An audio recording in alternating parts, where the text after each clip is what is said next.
Welcome to This Explainer. Today we're uncovering a piece of history that, honestly, sounds way more like a fantasy epic than real life.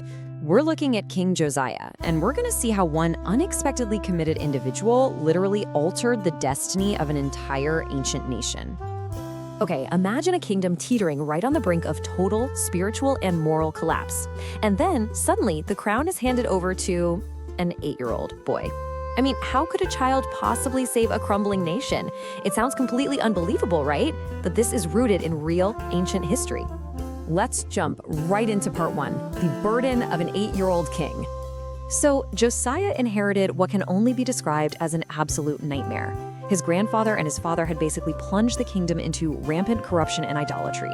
His dad, Amon, he was actually assassinated by his own staff after just 2 years on the throne. But out of that extreme darkness emerges Josiah. Because he was so incredibly young, he was mentored by faithful advisors like the high priest Hilkiah, who really protected him and pointed him toward a completely different path, seeking the ways of his ancestor, King David.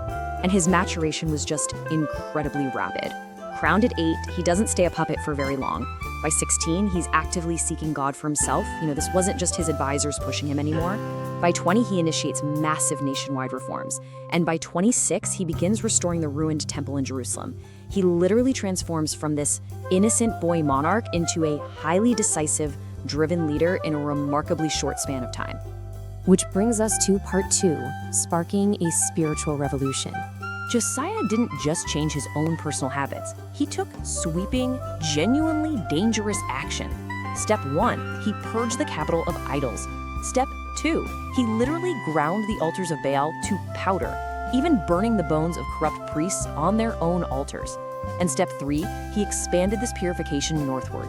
He systematically dismantled generations of deep-rooted corruption. His ambition went way beyond Judah's official borders. He pushed straight into the ruined northern cities of Manasseh, Ephraim, Simeon, and Naphtali. Now, keep in mind, these areas actually belonged to the fearsome Assyrian Empire. But Josiah, he kind of just ignored geopolitical borders for his faith. He took personal responsibility for the entirety of the land promised to Israel. Moving on to part 3, the lost book rediscovered. During the restoration of the totally neglected temple, workers who were clearing out debris made an earth-shattering discovery. The high priest Hilkiah announces, "I have found the book of the law in the house of the Lord." Guys, they literally pulled the foundational text of their entire civilization straight from the dust. It had been completely lost and forgotten during the previous wicked reigns. Upon hearing the words of this lost law read aloud, King Josiah tore his clothes in profound grief. Think about the sheer gravity of that moment. The most powerful man in the nation realizes just how far his people have strayed. He's struck by this terrifying realization of impending divine judgment.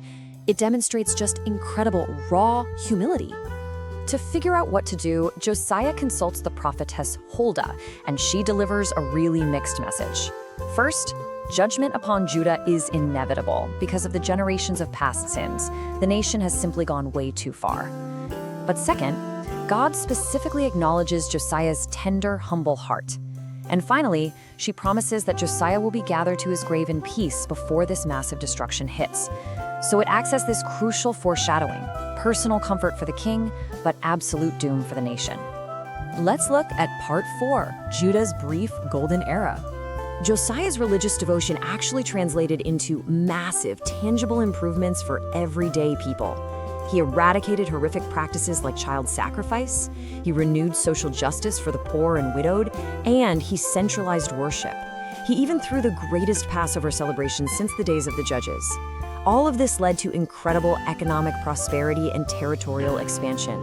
His faith, quite literally, rebuilt the society from the ground up. And his standing in history is completely unmatched. 2 Kings states, "Before him there was no king like him, who turned to the Lord with all his heart. And after him there arose no such king." That is huge. It cements Josiah as the absolute peak of faithful leadership in Israel's history, surpassing even David and Solomon in his total devotion. But that brings us to a really painful question.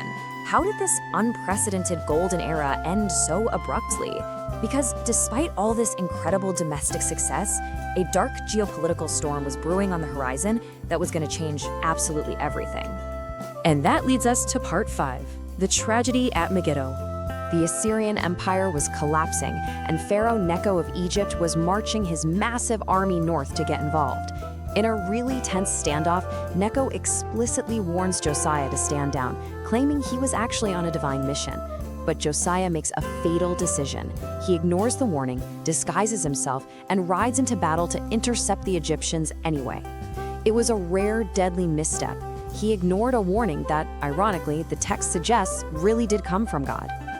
And here is the heartbreaking result. The archers shot King Josiah on the plain of Megiddo. His officers managed to bring him back to Jerusalem, but he died from his wounds. His sudden, violent death was just a devastating blow to the nation. It plunged Judah into deep, widespread mourning. They even composed laments that were sung for generations. They had just lost their greatest leader in an instant. Finally, let's wrap up with part 6, a legacy beyond the grave. The decline after his death was shockingly rapid. His son Jehoahaz reigned for barely 3 months before being deposed by Egypt, only to be replaced by another son, who was installed as a puppet king, heavily taxed by Pharaoh. Without Josiah's fiercely devoted top-down leadership, the nation quickly lost its independence to foreign powers. It really reveals a hard truth. Top-down reform is incredibly fragile when the hearts of the next generation aren't fully changed. Yet, despite the kingdom's ultimate fall, Josiah's true legacy endured. He anchored the law so deeply into the national consciousness, creating a spiritual foundation so strong that it actually survived the horrific Babylonian exile. The seeds he planted shaped Jewish identity for centuries to come and created a timeless standard for just leadership. His reforms laid a resilient groundwork for the future, well beyond the destruction of Jerusalem. So, I'll leave you with this final question to consider. What steps can you take today to create a lasting impact that outlives you? Josiah inherited a broken world, but he used his short life to build a foundation that survived the end of his nation. Think about your own life, your own sphere of influence, and the legacy you are building right now. Thanks for joining me for this explainer, and I'll see you next time.